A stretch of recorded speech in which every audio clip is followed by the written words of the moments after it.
The scorching Arizona sun beat down on John's parched ranch, a place teetering on the brink of collapse. Years of relentless drought had decimated his cattle and eroded his hope. With the farm at risk and debts piling higher than tumbleweeds, heading to the train station auction felt more like an act of desperation than faith. It wasn't uncommon for orphans and unattached women to be auctioned off there, arriving by rail in search of a new life, a fresh start, or simply a chance. John, a rugged man with a sun-baked face and blue eyes that had witnessed too many seasons of hardship, wasn't looking for a wife. He was looking for salvation for his ranch. Amidst the noisy throng, an unusual item was announced. A woman, her head completely covered by a burlap sack, her hands bound, her identity a complete mystery. The auctioneer, a corpulent, sweating man, boomed, "Who'll bid on this young lady? Young, healthy, a good worker, I assure you. Starts at $20. A murmur rippled through the crowd. Most men were there for livestock or tools, not a human enigma. John, however, felt a strange pull. He had come to the auction with a meager $50, all he had left, hoping to buy a single sturdy mare to rebuild his herd. But something about the silent, veiled figure stirred a flicker of curiosity, perhaps even a nascent sense of pity. He imagined the fear she must be feeling, standing there, an object. He thought of his own struggles, the helplessness that gnawed at him daily. "25!" someone called out. "30!" Another voice followed.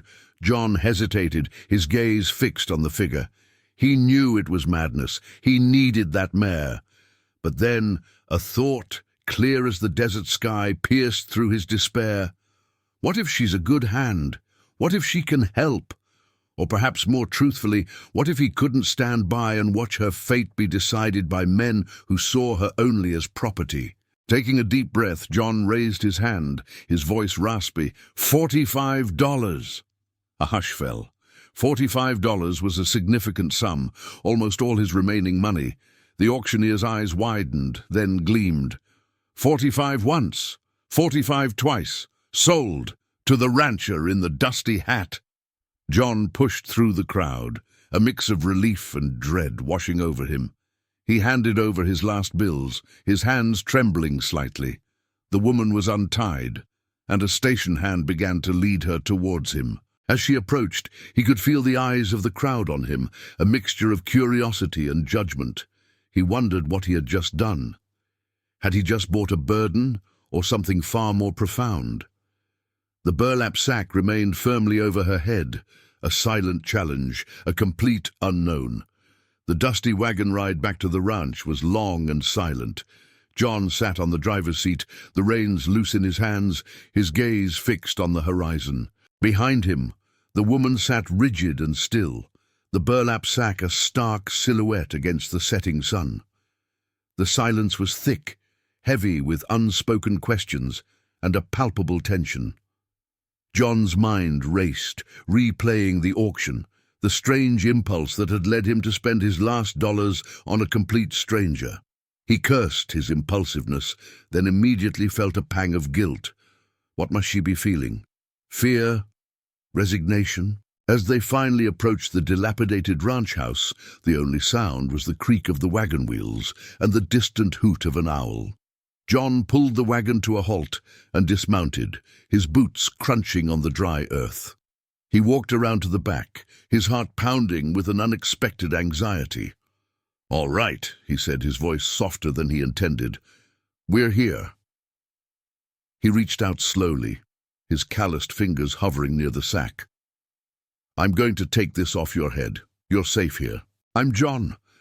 There was a moment of hesitation, a slight tremor in her shoulders. Then, without a word, she nodded. Gently, John lifted the coarse fabric. The last rays of twilight caught her face, revealing a young woman with striking, weary eyes, framed by dark, braided hair. Her features were delicate but etched with a quiet resilience. A faint scar curved above her left eyebrow.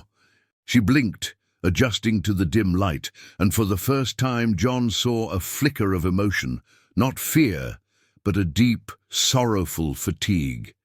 Their eyes met, and in that shared glance, a silent understanding passed between them. He saw her vulnerability, her strength. She saw his weariness, his unexpected kindness. The silence stretched again, but this time it was different, no longer heavy with tension, but with a fragile expectation. Then a voice, soft but clear, broke the stillness. "Eleanor," she whispered, her voice a little hoarse, like unused strings. "My name is Eleanor." The single word, so simple yet so profound, echoed in the vast emptiness of the prairie night. It was more than a name. It was a reclaiming of identity, a bridge built between two strangers. John felt a jolt, an unexpected warmth spreading through him. Eleanor. The name resonated, pulling him out of his cynical calculations. It wasn't about a worker or a burden anymore. It was about a person. And in that moment, under the vast, star-dusted sky, John knew with a sudden, irrefutable clarity that his path had irrevocably shifted. The days that followed were a delicate dance of unspoken agreements. Eleanor, despite her silent demeanor, proved to be an unexpected force. She moved with quiet purpose, organizing the small, dusty ranch house, mending John's worn clothes, and even coaxing a sparse garden to life in the unforgiving soil. She cooked simple, nourishing meals, and the scent of fresh bread, a luxury John hadn't known in years, began to permeate the air. John, initially awkward, found himself growing accustomed to her quiet presence. He would catch her watching him from the porch as he toiled in the fields, a look in her eyes he couldn't quite decipher.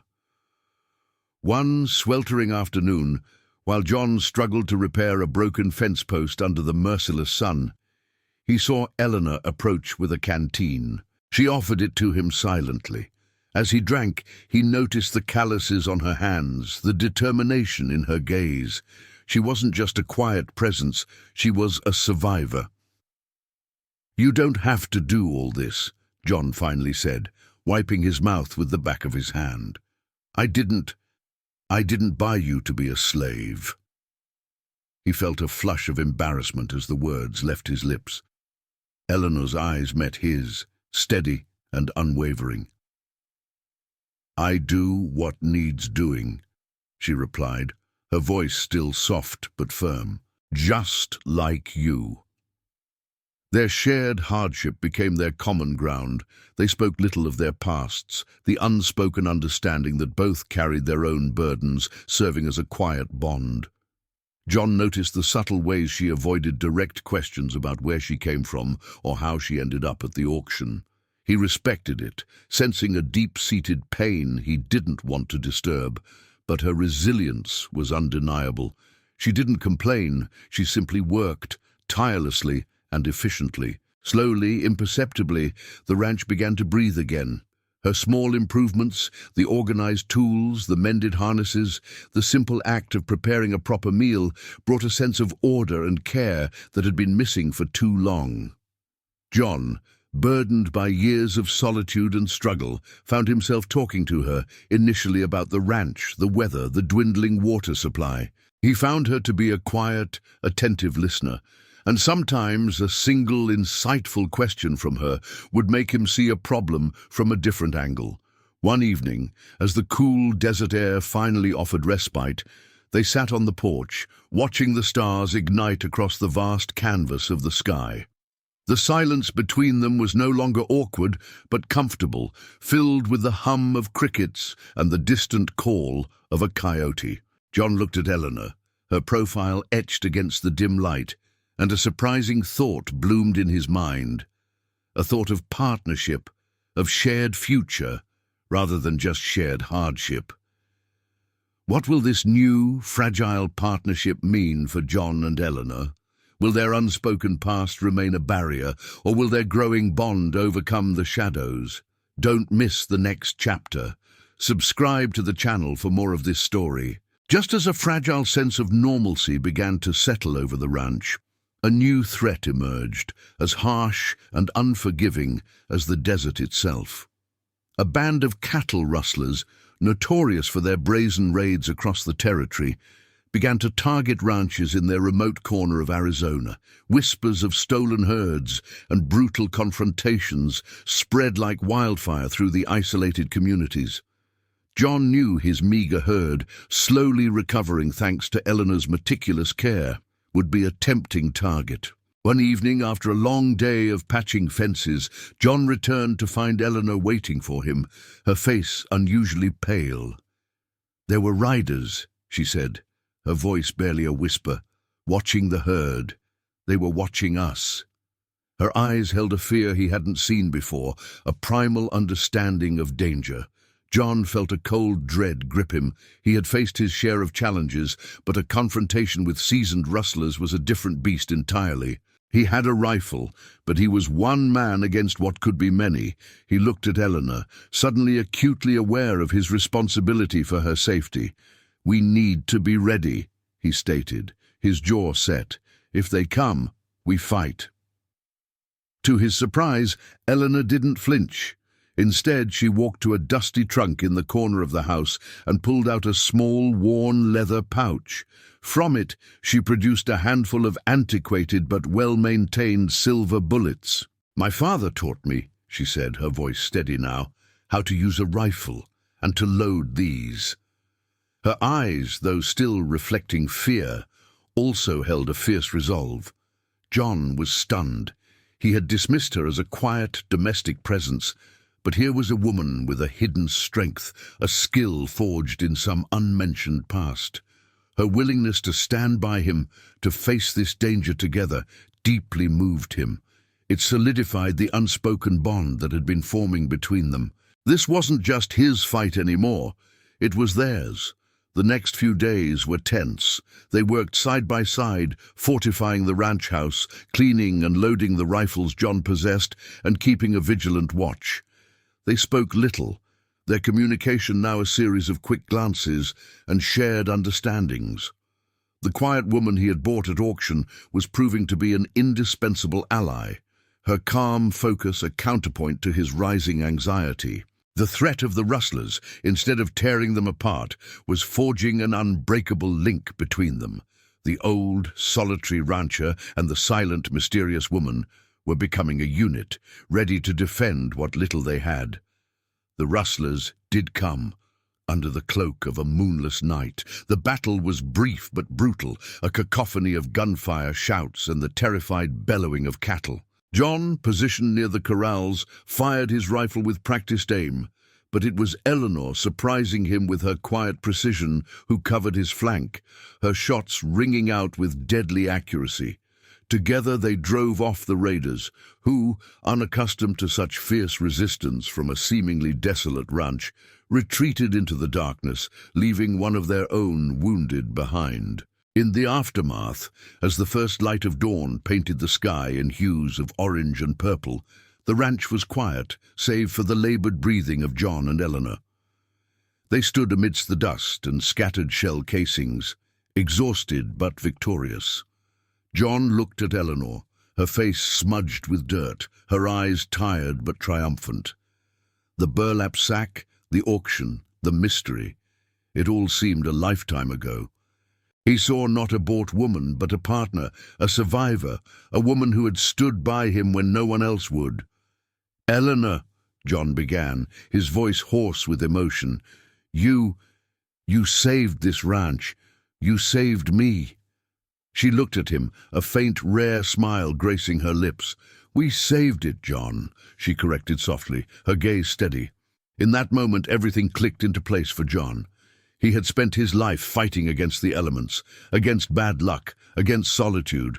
He had been looking for salvation in a mare, or a good season, or a stroke of luck. But salvation had arrived in the form of a quiet woman with a pillowcase over her head, a woman named Eleanor. He knew, with an absolute certainty that settled deep in his bones, that he couldn't imagine a future without her by his side. He reached out, taking her hand, his calloused fingers wrapping around hers. "Eleanor," he said, his voice thick with unaccustomed emotion, Will you marry me? Not because of any auction, but because Because I need you. Because I want you here as my wife. Eleanor's eyes, usually so guarded, welled up with tears. A genuine, radiant smile bloomed on her face, erasing years of sorrow and hardship. "Yes, John," she whispered, her voice trembling slightly. "Yes, I will." The sun rose higher, casting long shadows across the recovering ranch.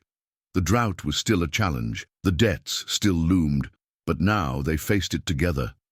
John and Eleanor, two souls brought together by the most unusual of circumstances, stood on the dusty land that was now their shared home, their hands clasped, looking towards a new horizon. Their life together wouldn't be easy, but it would be real, forged in the crucible of hardship and illuminated by the quiet, enduring light of their shared resilience. The old rancher, no longer struggling alone, had found not just a partner, but a love and a future brighter than any he had ever dared to imagine.